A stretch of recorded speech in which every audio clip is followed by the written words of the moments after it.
Good morning, all of you. My name is Bhatia, and this is our live class of BHIE 145. And we are going to cover in this class Unit 5 and Unit 6. And as you all know, this is time period of 1830 to 1848 time period, and we are going to cover in this European political mobilization. And we are covering in this class European political system and the history of Europe and how the people mobilize from one place to another place as their motto is for political system.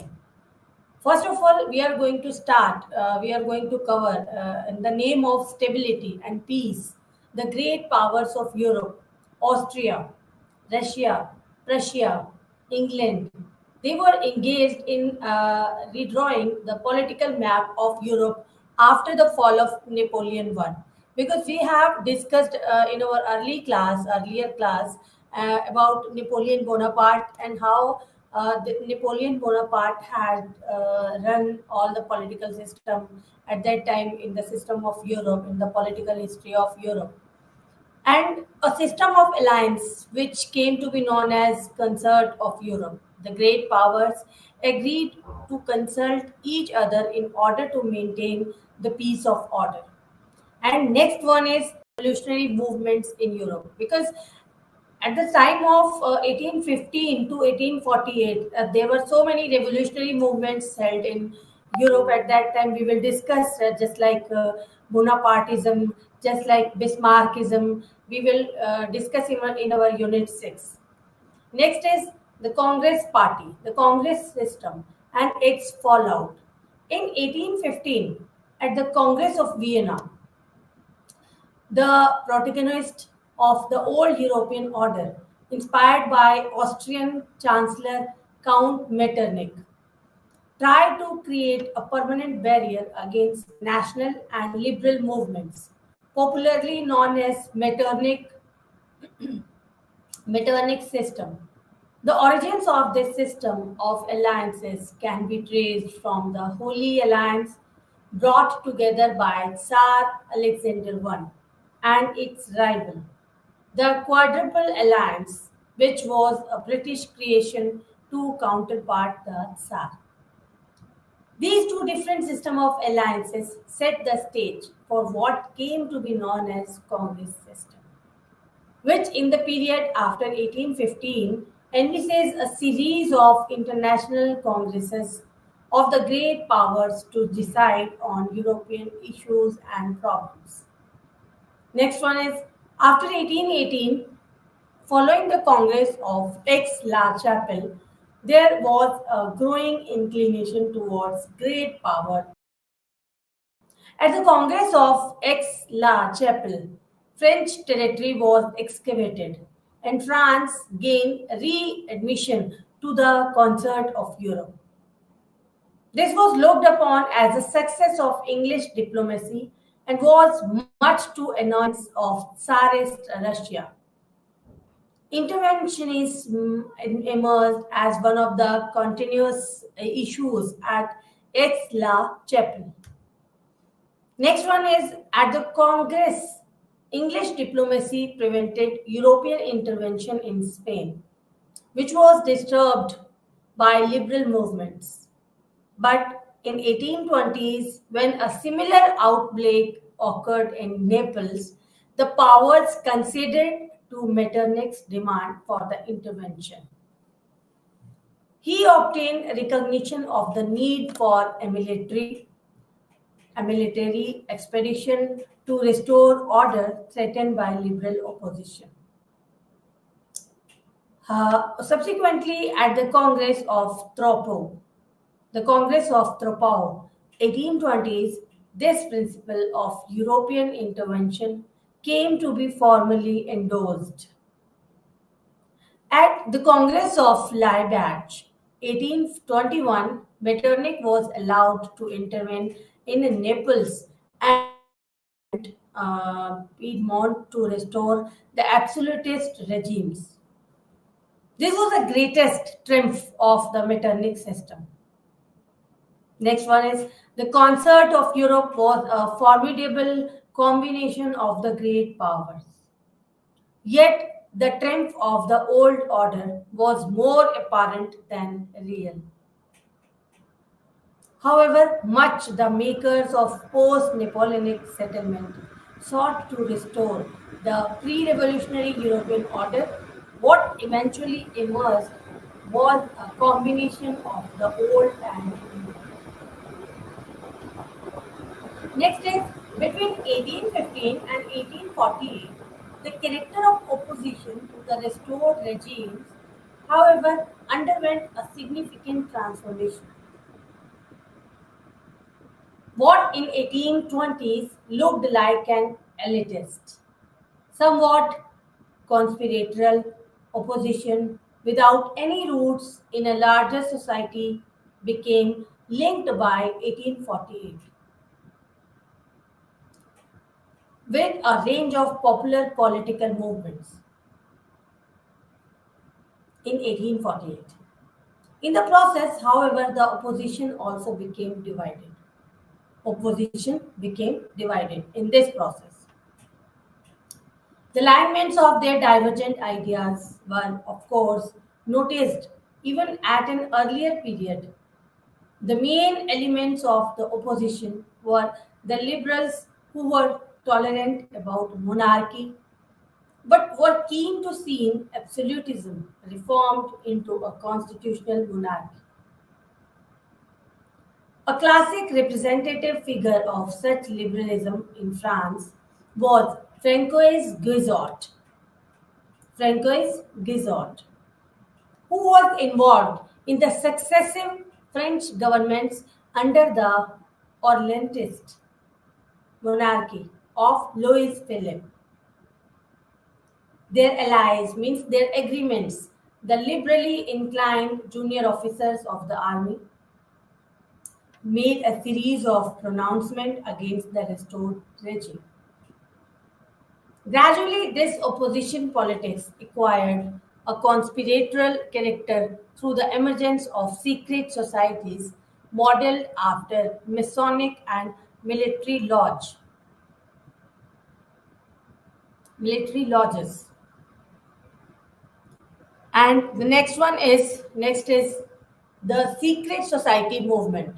How they form a secret society movement and for which purpose we are going to discuss about this in this. The secret society movement was a European phenomenon. Why?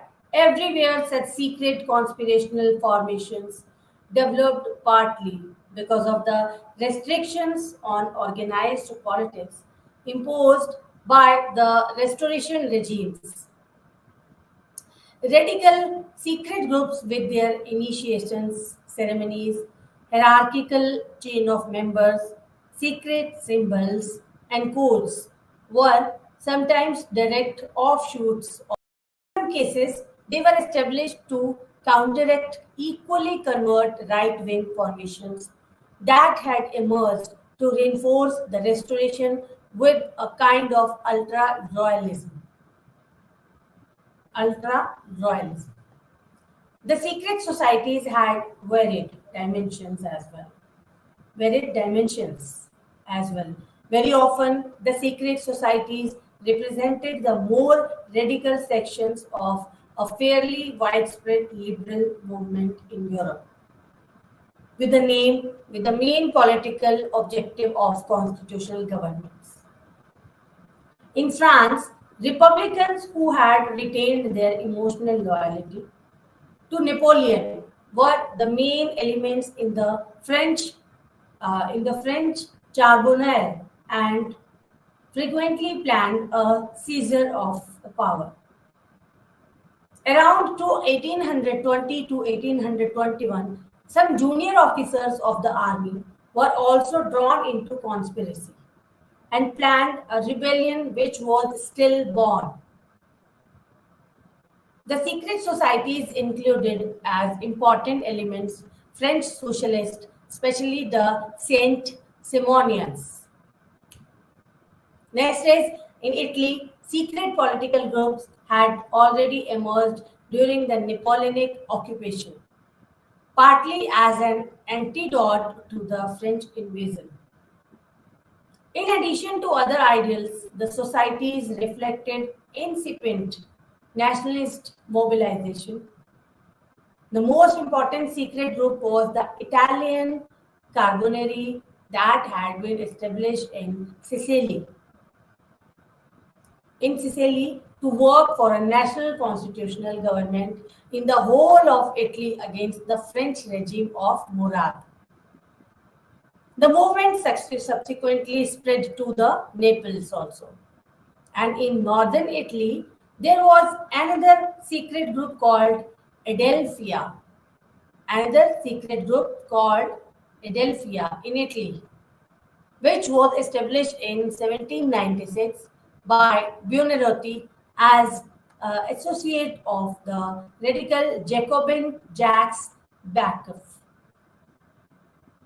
During the Restoration, the activities of these secret groups were stopped by their failure to achieve the constitutional objectives in view of the repressive policies of the Bourbon rulers of Sicily and the governments of adjoining Italian states.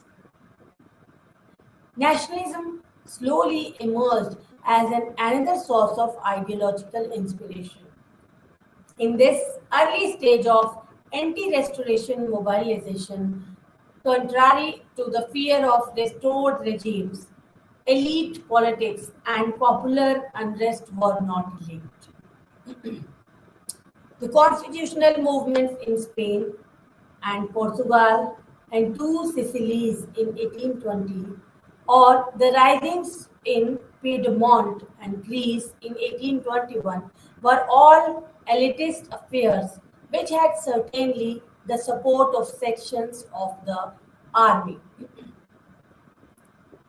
but which were at the same time weakened by internal division between moderates and radicals and a lack of popular following. Such weakness accounted for the relative success of European concert of power to impose its will on the rebellious countries. Since the conspiracies failed ultimately to create a popular movement despite a whole range of social grievances of the ordinary folk. And it was easier for the restored regimes to contain such mobilizations. And in 1823,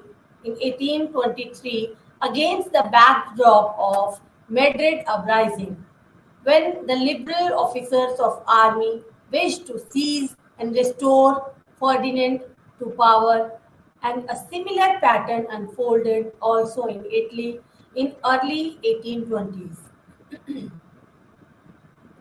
There were a series of revolts which were suppressed the Austrian forces. The great powers had promised to maintain the settlement of 1814. Not unnaturally, they responded to these activities of the elitist revolutionaries through interventionism endorsed by the Congress of Tropo and Lebech. At Lebech in 1821, the anti-revolutionary combination supported Austrian intervention to prop up the conservative regime of the Kingdom of Two Sicilies. 1 year later, at Varna, they sanctioned French intervention to suppress the liberal rising in Spain that had begun in 1820. In the Italian peninsula, the period 1820 to 21 witnessed a series of revolts centered on the secret societies. Alike in Spain, these uprisings involved a section of the elite, sometimes within the army, who looked from the imposition of a constitutional government. In Naples, the liberal revolt was launched in July 1820 by military and civilian Carbonari units. A fortnight after the revolt of Naples, there was a spontaneous uprising in Pelmo. In March 1821, the Austrian army easily suppressed these risings. Moderates tried to persuade the king to grant a constitution supported by army, and civil officers close to Carlos Alberto, the heir of the throne. Victor Emmanuel was persuaded to grant a constitution, but the situation was distorted by the proximity of Austrian troops and the constant threat of invasion to restore the king's full powers. In March 1821, when the liberal revolt collapsed in Naples, the Carbonari units in predominant Piedmont formed a provisional government and proclaimed a constitution.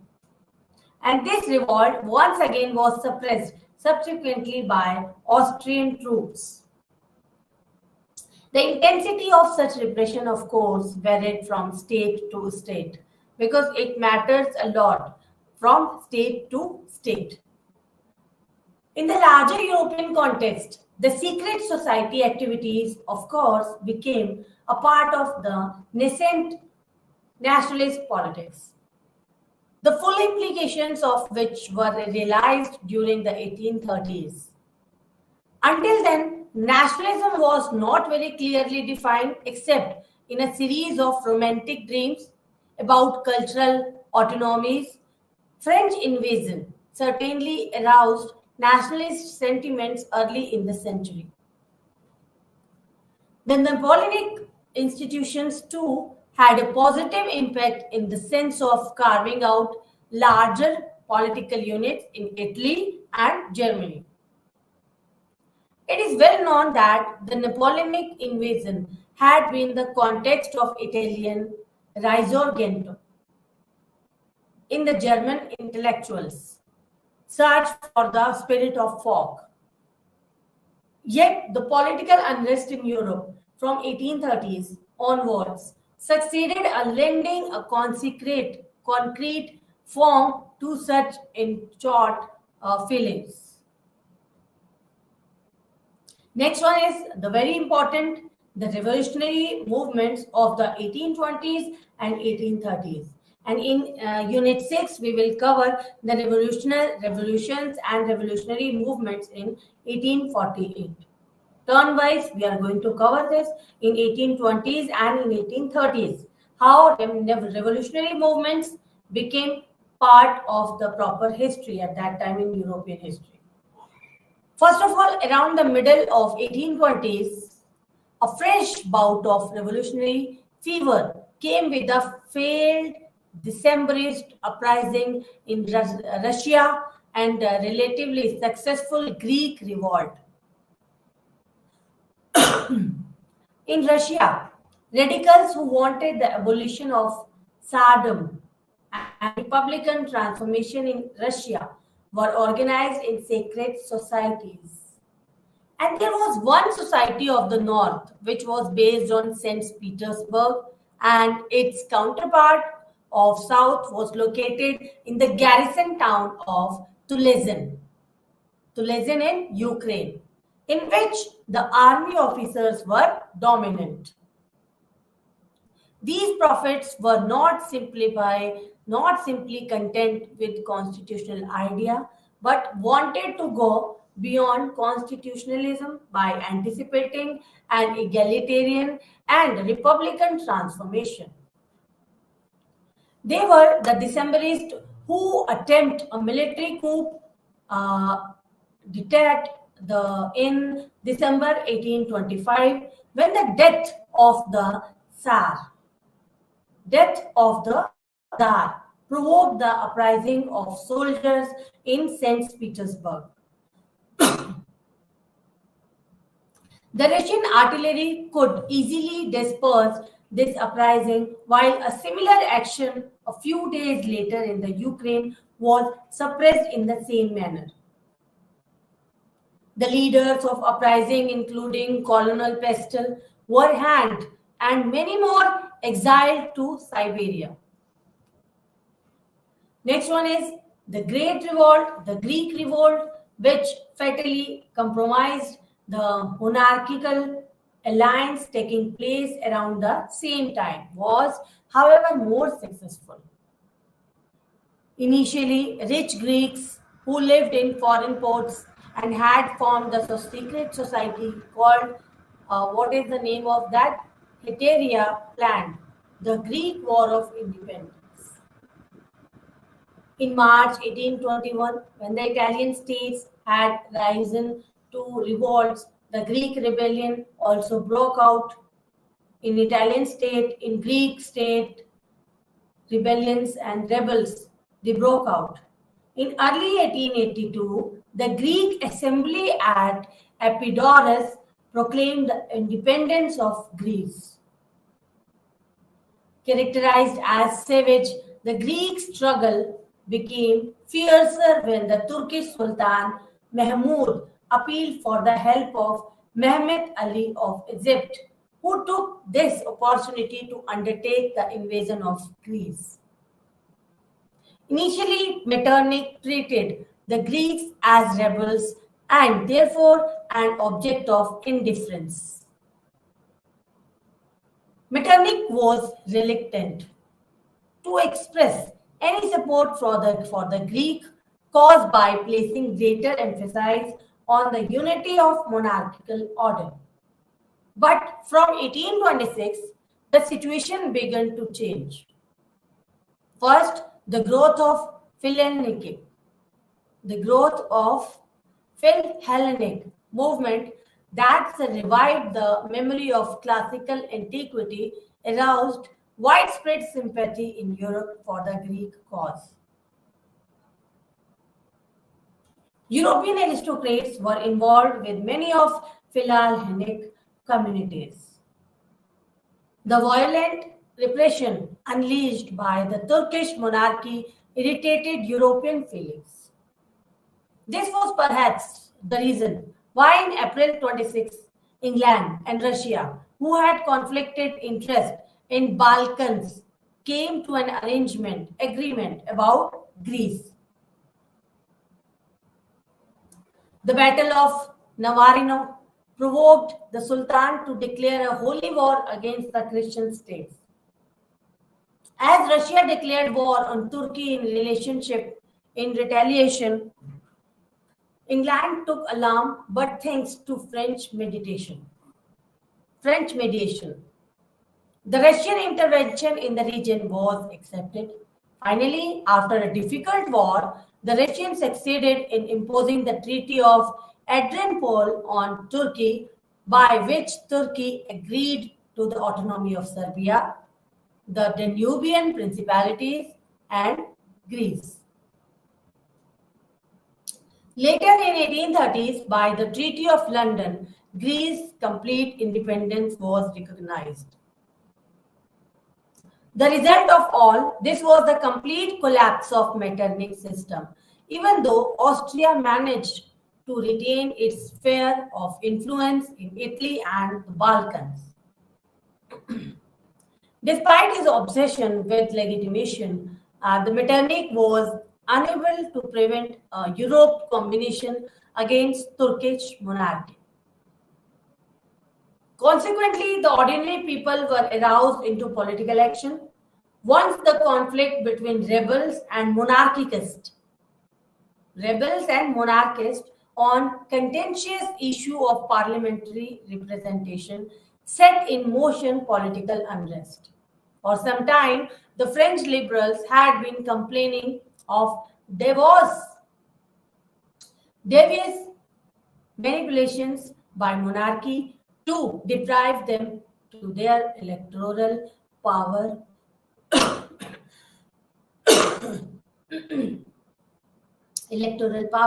alleging that the government officials were manipulating the electoral rolls to ensure the victory of royalists.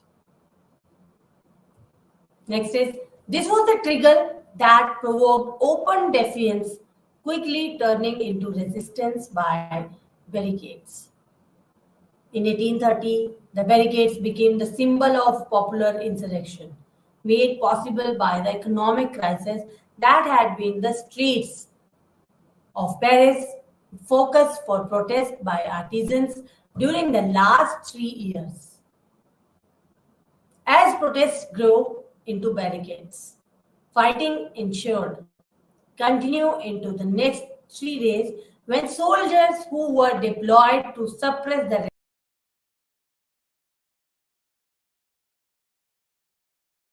the July Revolution was a brief and quick affair. Wait a minute.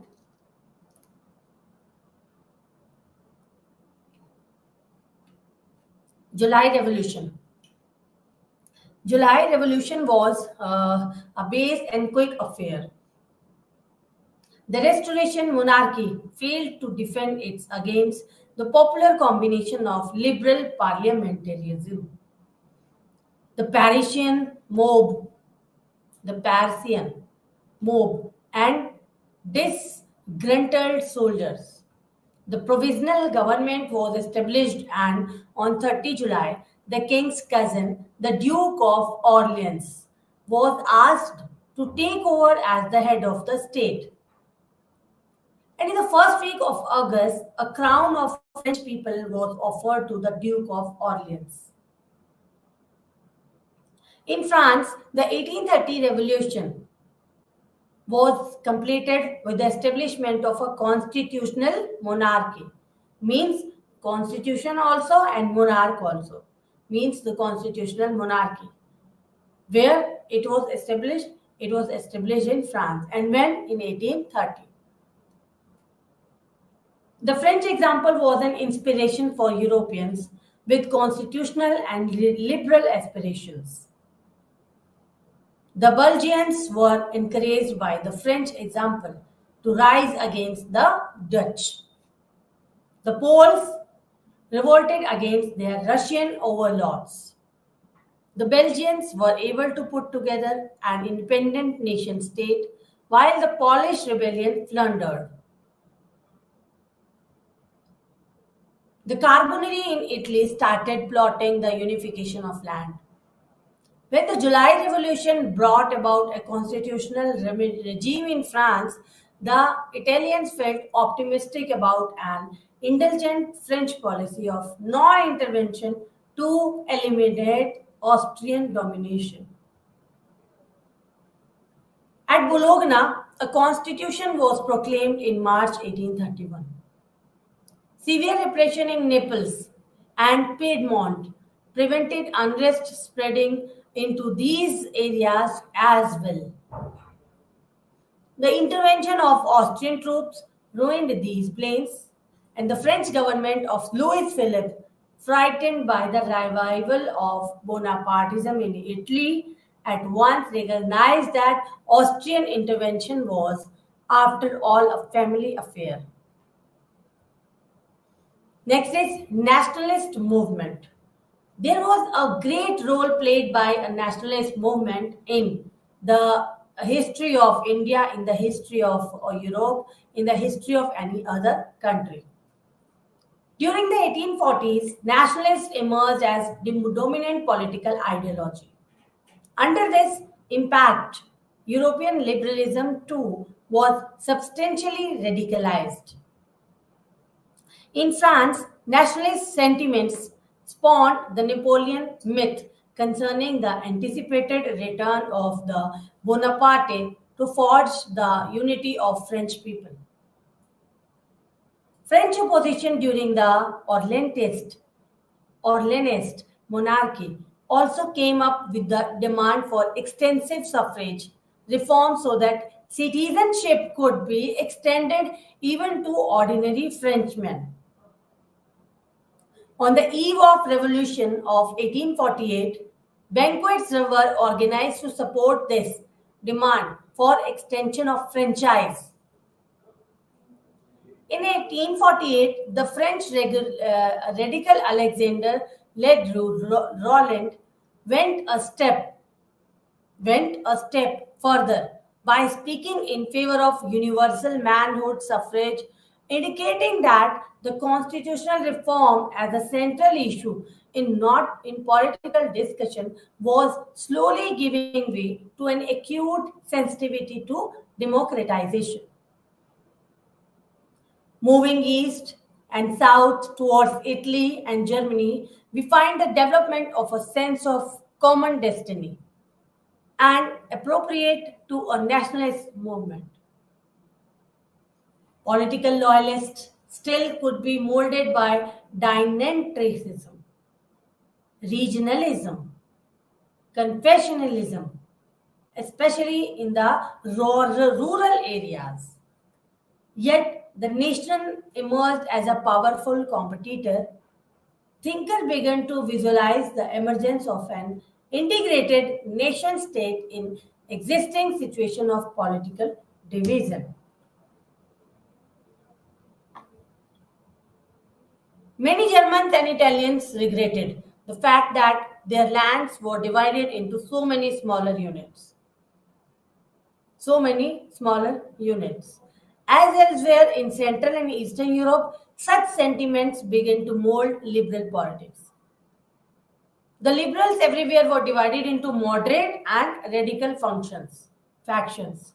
Moderate and radical. Moderate are for word moderate, and for radical we can use the warm people, the hot people who demanded and who wanted to fulfill their demands at that time only. The moderate liberals in Germany were optimistic about the leadership of German princes in the movement of integration, relying substantially on Prussian inactivities. Next is the Zollverein, which had been established by Prussia in 1834. Next is Italian liberal lacked a corresponding state in which a place and their hopes, accepting perhaps the Piedmontese monarchy, which had traditional dynastic rivalries with the Austrian Habsburgs, but in reality predominant. The comparison to Prussia was a very small and relatively powerless kingdom. Next one is radicals in Germany and Italy, however, had a different idea. Radicals in Germany and radicals in Italy, they both have a different idea of how to bring about national unity. How to bring? They saw the monarchical government as obstacles to the politics of integration. To them, their overthrow was a precondition for the unified nation state. Overthrow. Radical nationalism in Italy found its greatest exponent in Giuseppe Mazzini. Have you heard about Mazzini, Cavour, Garibaldi? They all were philosophers at that time. The greatest exponent in Giuseppe Mazzini, who had earlier joined a branch of Carbonari in 1827, but soon became disillusioned by the lack of clear purpose.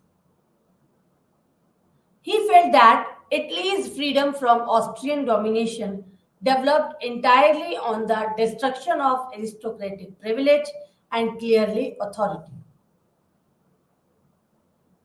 With this objective, he founded the Young Italy. Who founded Giuseppe Mazzini? He found the Young Italy in 1832 and envisioned a republican form of government for a united Italian nation state. After a failed armed uprising at Savoy in 1834, Mazzini went into exile in London. For exile in London, not in Italy.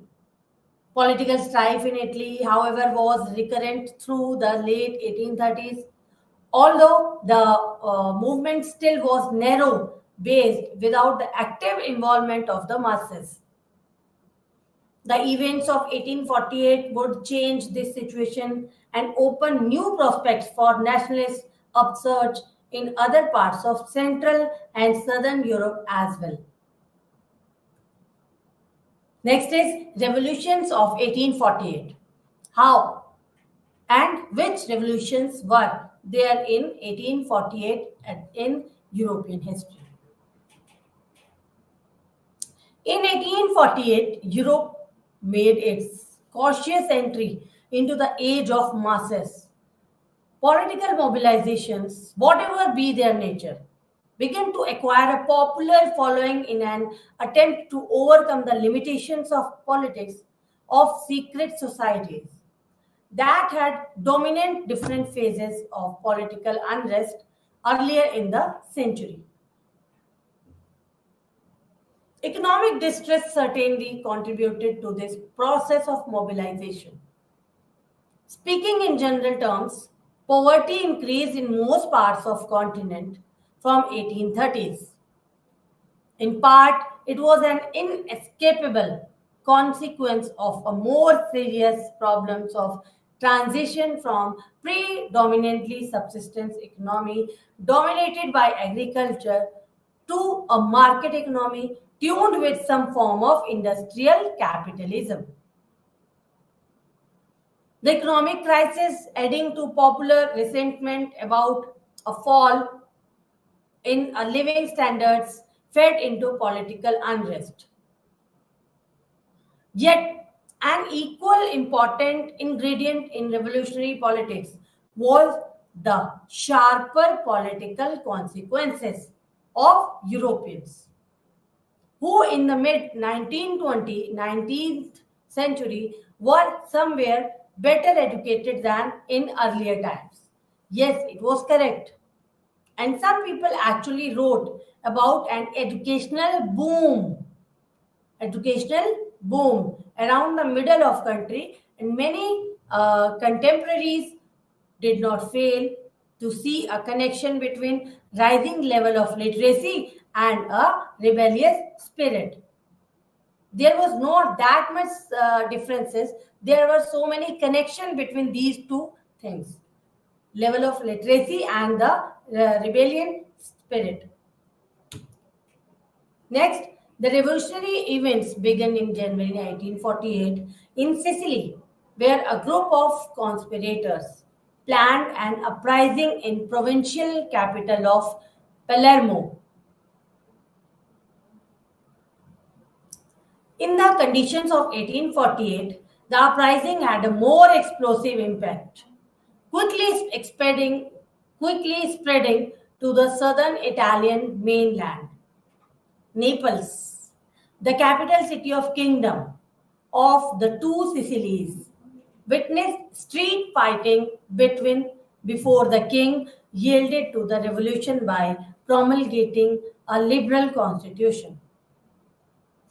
Event in Piedmont and Tuscany in February 1848 followed the same pattern. What pattern? Political changes came to their work. Prussia and Bavarian monarchies dismissed their conservative ministers and appointed liberal in their place. Metternich, the great symbol of the old order, went into exile in London. In Germany, unlike Italy, where Carlo Alberto, Piedmont's ruler, had started a war of unification, taking advantage of the collapse of Austrian control. In northern Italy, the movement towards integration continued to a peaceful and parliamentary fashion. Aftermath of revolutionary movements. What was done after the revolutionary movements? They have done a lot of things in revolutionary movements. So many things they have committed at that time. But aftermath of revolutionary movements, we are going to cover these points of this behalf. First, number one is, despite the revolutionary euphoria all over Europe and a significant move towards parliamentary government, the revolutionary ultimately stopped at the foot of the throne. The foot of the throne means the revolution ultimately stopped at the foot of the throne. Means on behalf of throne, on behalf of king, they have stopped their revolution at that time. In 1848, the revolutionary dream of setting up a citizens' army remained elusive. Franchise reform, which was certainly the most important achievement of the revolution of 1848. What? Franchise reform benefited more the conservative political groups in European society than the champions of political equality.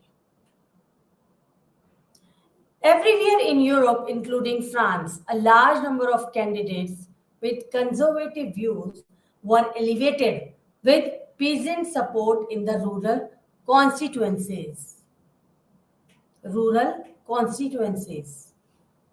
From mid 1848, the revolution began to stage its retreat with a certain weakening of liberals.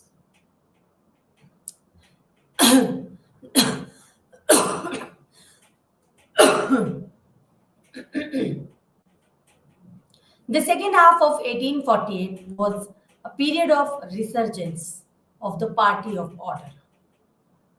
In series of dramatic confrontations, the revolutionary force were overwhelmed. Moderate fractions within the liberal movement worked out compromises with conservative and monarchists, and together they played a crucial role in suppressing the second round of revolutionary insurgency in 1849. By the end of May, the provisional government decided to abolish them. By the end of May, the provisional government decided to abolish them. How it will abolish that? This became a focus of an increasingly militant opposition in early June, when the Republic faced an insurrection from its supporters. The repression by provisional government was severe. Repression. How the provisional government repressed the revolt at that time and how he abolished them. By August 1848, the situation in Habsburg Empire, which had appeared hopeless few months earlier, began to improve. Now they began to improve that. Most of the northern Italy was reconquered. Modern Italy was reconquered. The emperor and his court was back in Vienna discussing the future with the Constituent Assembly. Discussing their future with Constituent Assembly. And the success in Italy encouraged the Austrians. The success in Italy encouraged the Austrians to impose their will on the Hungarian National Assembly, which in any case had already been sufficiently plagued under by the irredentism,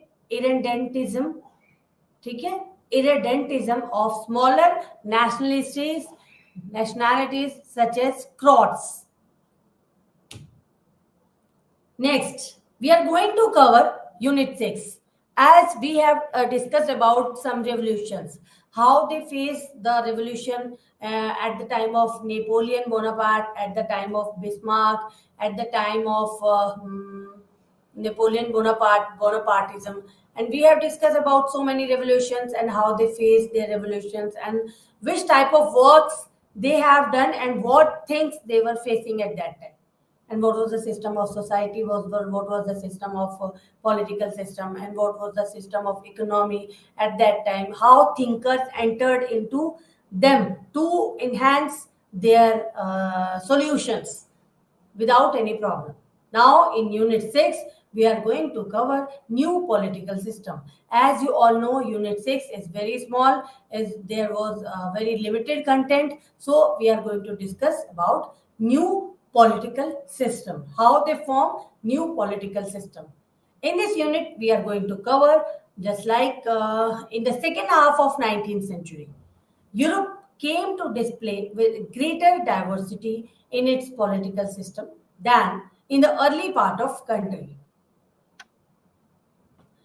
Early in 19th century, most parts of Europe, with the solitary exception of Britain, which was a constitutional monarchy, slowly undergoing, wait a minute,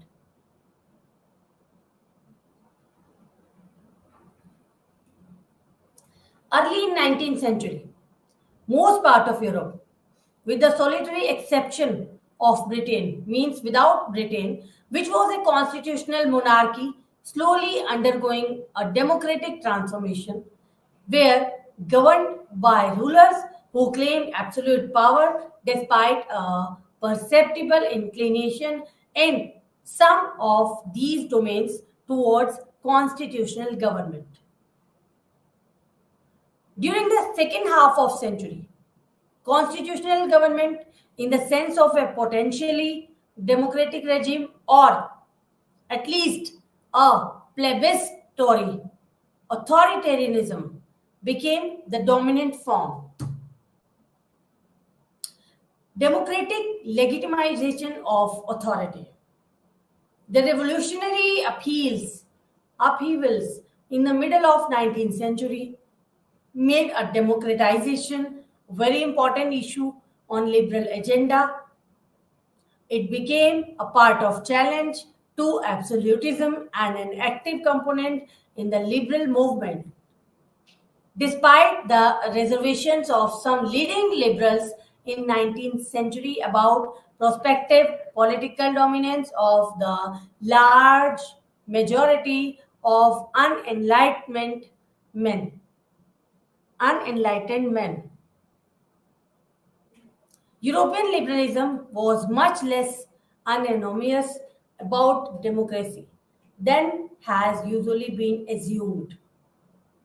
It also had distinctive regional features. Distinctive regional female features means just like to some extent such varied regional dimensions of European liberalism were consequences of an accommodation by between liberalism and national monarchism and the diversity of regimes that Europe came to experience in the latter half of 19th century. That was linked with the varied successes of European rulers in dealing with mass movements and democratization. The other extreme was autocracy.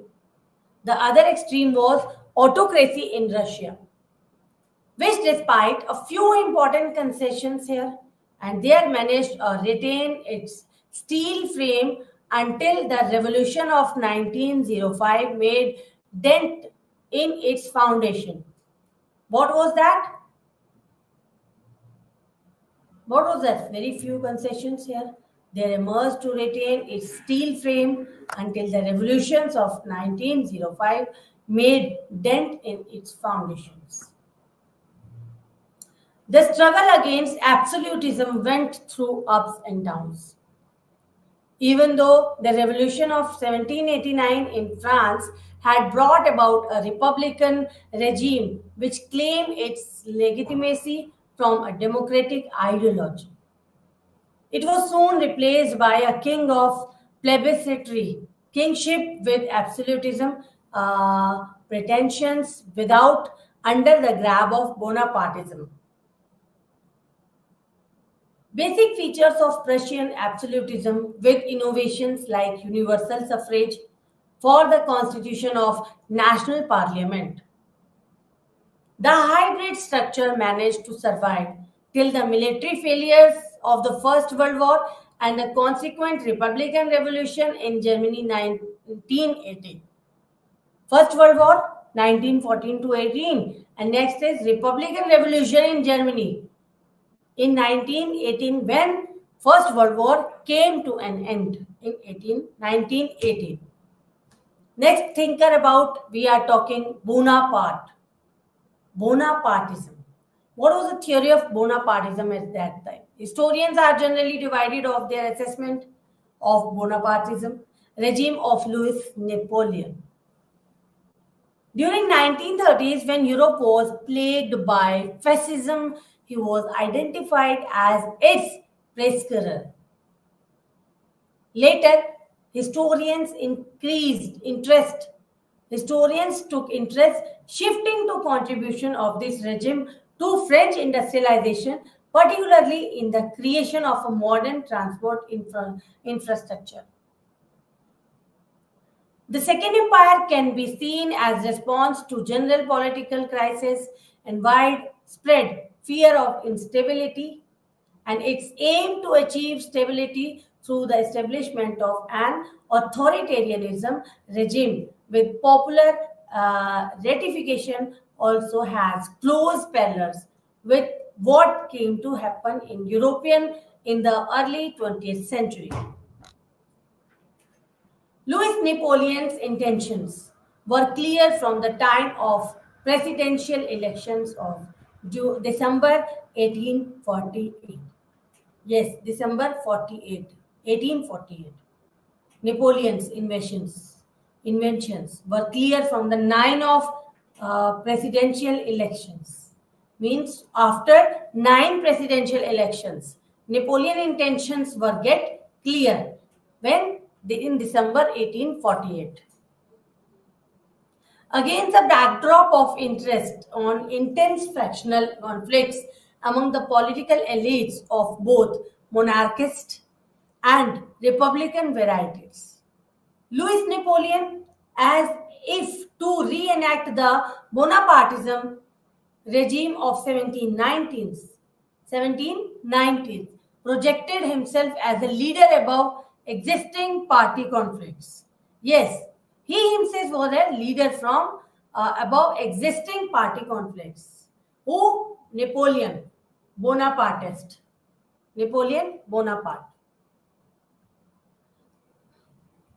Next and very important thing is the regime came to acquire an anti-republican character in view of general conservative sympathy for the president's seizure of power. And next is the press was subjected to rigorous control. The press was selected to rigorous control. And finally, in 20 December 1851, a plebiscite was held on the question of extending the authority of president, in which coercive measures were employed by ensure a majority. Next is Bismarckism, political thinker, philosopher, writer, Bismarck. In certain situations, as in Germany, the later half of 19th century, the acceptance of authoritarianism, structures of power happened to be more habitual than is implied in the perception of such regimes as a matter of contingency during abnormal circumstances. When the circumstances will not be good, at that time, what power happened? Structure of power, authoritarian structure of power happened to be more habitual than is implied in the perception of such regimes as a matter of contingency during abnormal circumstances. The experience of German Empire after its foundation in 1871 as a result of Prussian victory against Second French Empire tells the story of how an authoritarianism government legitimized him by popular support had to take recourse to imperial expansion as a measure aiming at domestic political stability. The conservative landholders who provided the mainstay of monarchy support. The conservative landholders means landlords who were conservative and they provided the mainstay of monarchy support, ultimately opted for the latter by successfully projecting Bismarck as the charismatic leader of German nation. Who? Bismarck, charismatic leader of German nation. Very good and better and best leader of German nation. What he was doing at that time, the compromise that was finally reached between Bismarck and his liberal critics determined the character of German empire. Both of them, they determined the character of German empire. Who both? Bismarck and his liberal critics. Next one is the Constitution of 1871 created a national parliament. National parliament means Reichstag. If we are going to German and we can talk about the national parliament there, then we can say Reichstag. The Constitution of 1871 created a national parliament, Reichstag, to be elected on the basis of universal manhood suffrage. But this democratically elected parliament was deprived of any effective control over government.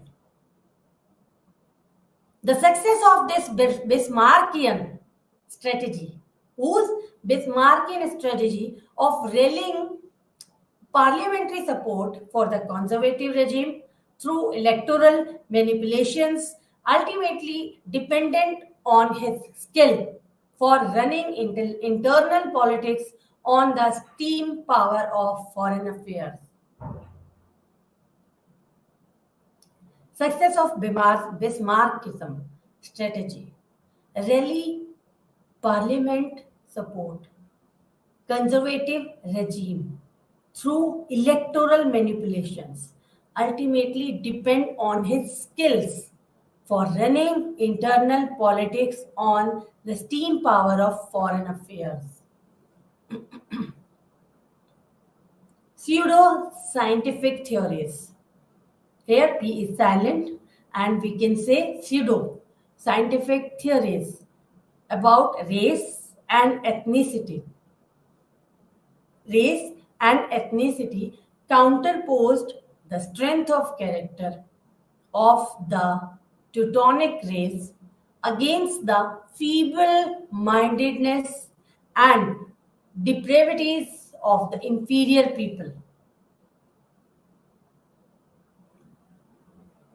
Among the later figured the Jews, whose dominant position in the business world evoked animosities from the German artisans and petty traders. Now we are going to wind up these Unit 5 and Unit 6 of European history of 1815 to 1848. The time period is this, and we have discussed a lot about just like we have discussed about the policy of Bismarck. We have discussed about the philosophical thinker and the writer, the Bismarck. We have discussed about Bonapartism, how Napoleon had made some reforms in the political history of Europe. So we can say Bonapartism. They too were the thinkers and the writers and the scholars who had given a lot to the bureaucracy and to the constitution, to the political system of Europe. And we have discussed about democratic legitimation of authority, how they form their authority in democracy. New political systems we have discussed in Unit 6, and we have discussed about the revolutions of 1848 in Unit 5. We have discussed about the nationalist movements in Unit 5. We have discussed about so many wars. We have discussed about First World War. We have discussed about, no, we have not discussed about Second World War. In our next units, we will discuss about this also. So we are going to wind up our this session. So thank you and have a nice day.